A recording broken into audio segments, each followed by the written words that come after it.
Before I start, I'm going to warn you up front. My opinions on this particular matter are going to be controversial.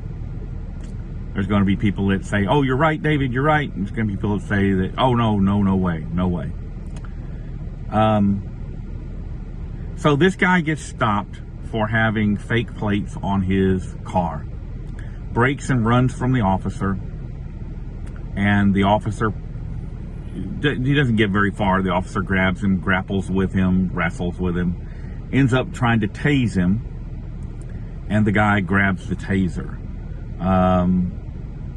During the struggle, the body camera is dislodged and turned off, and the officer ends up shooting this guy and killing him.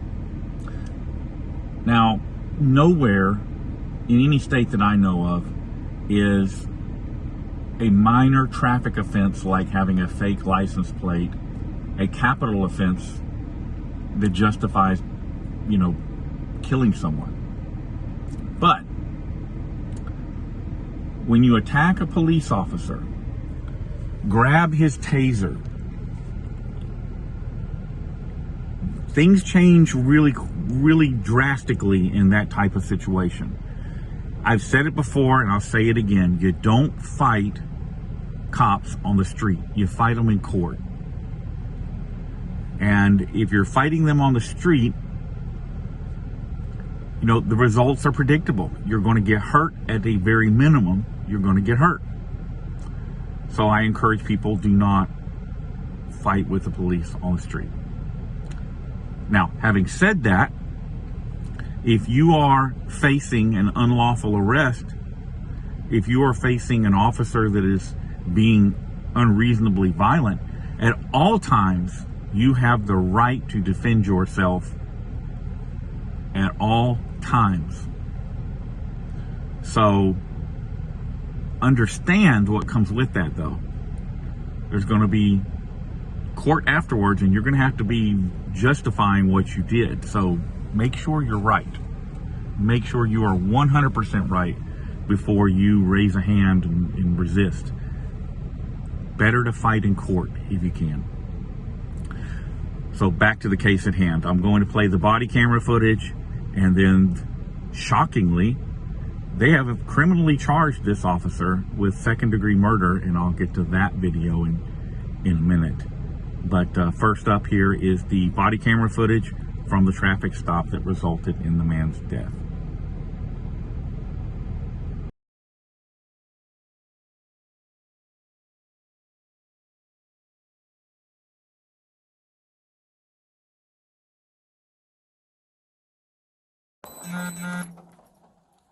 $19.15.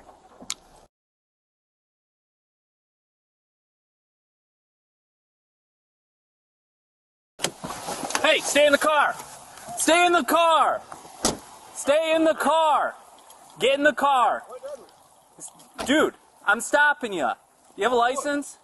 Do you have a license? For what? I'm stopping you. Do you have a license? What that? Do you have a driver's license? Do you speak English? Yes. Can I see your license? What do you want? The plate doesn't belong on this car. Do you have a license or no? Do you have a driver's license? Yes. Where is it at? It's in the car. Get it for me. What do you want? The plate does not belong on this car.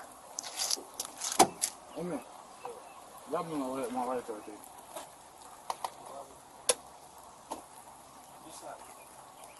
Right there.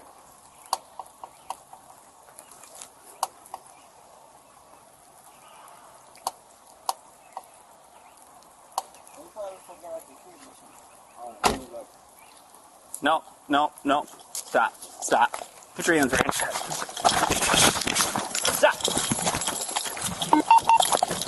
1915. Got one running. Northbound. Stop. Stop. Okay. Dang. Stop. Stop. Okay. Get your hands behind your back. Okay. Hands behind your back. Okay.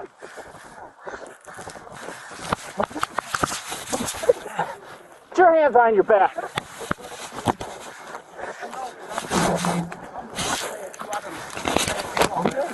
1950, start with more cars.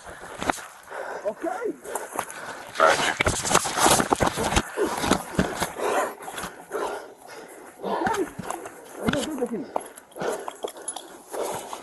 Stop. Okay.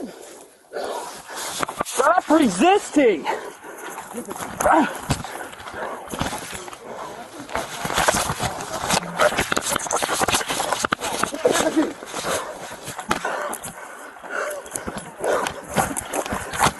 I'm gonna do it to him. To you.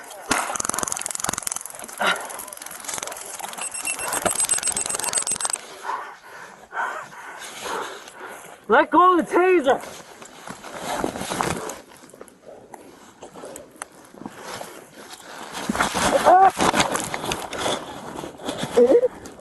What's the problem?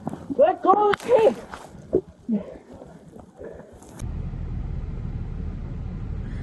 And now we have the footage from the courthouse where they had the hearing, the bond hearing, arraignment for the officer.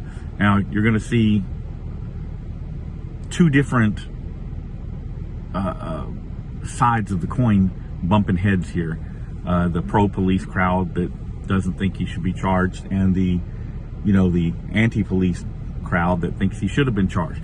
The reality is he is charged, and we'll get to hear what happened in court.